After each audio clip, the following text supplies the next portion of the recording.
wala sa Masarap daw kabaw, at masustansya irod daw o tong di prutas kaya na to. rekto. Pag sinabing chupa-chupa, dito na agad kayo pumunta sa kartilya ng Katipunan sa Maynila. Ang prutas na ito, rare at galing pa ng Amazon Rainforest.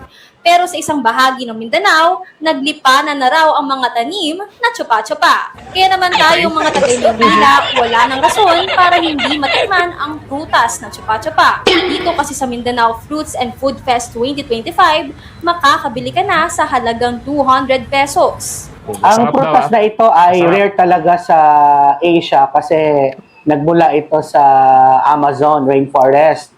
So sa okay. ngayon nga po, ang alam ko, sa Bukidnon lang maraming may ganito. Kahawig po siya ng mangga at saka papaya at cantaloupe. Pinaghalong lasa po ng tatlo.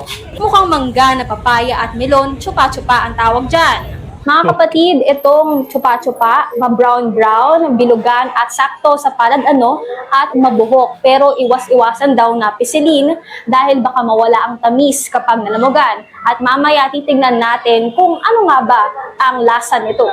At ang pangalan ng chupa-chupa mula sa lugar na pinanggalingan nito. Ang name niya po ay American Sapote talaga. But Okay. yung local name niya Okay. po ay tinatawag siyang chupa-chupa. Tinawag siyang chupa-chupa doon sa original counter niya kasi Spanish kasi siya.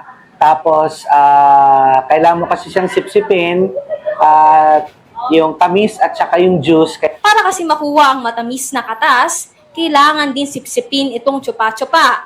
At unang sipsip agad, naku po, ang katas ay sarap na tunay. Prutas, ah, Approved. prutas. Mayaman ang chupa-chupa sa vitamin C and A sa potassium. At ang Okay. chupa-chupa, maganda raw na pananim at bagay sa Pilipinas. Kaya kung dumami raw ang tanim nito sa Luzon, tiyak marami raw matutulungan ang chupa-chupa. Napakagandang pananim ito for Luzon. Kasi yung bunga niya, hindi talaga basta-basta nahuhulog kahit bumabagyo.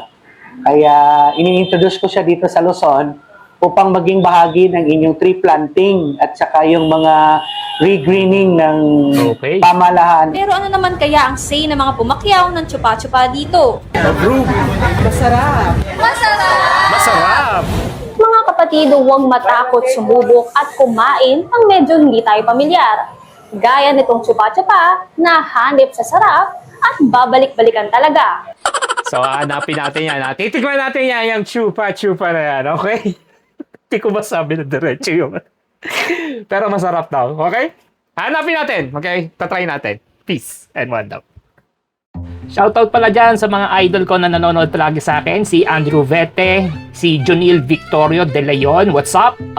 Kay Ryan Bebik ng General Santos City. Yan, hello, kamusta ka? And kay Jenny Tura, maraming salamat sa iyong padalang stars. Okay? Peace and one love. Maraming salamat and sa lahat po nanonood at sumusuporta sa akin. Love you all.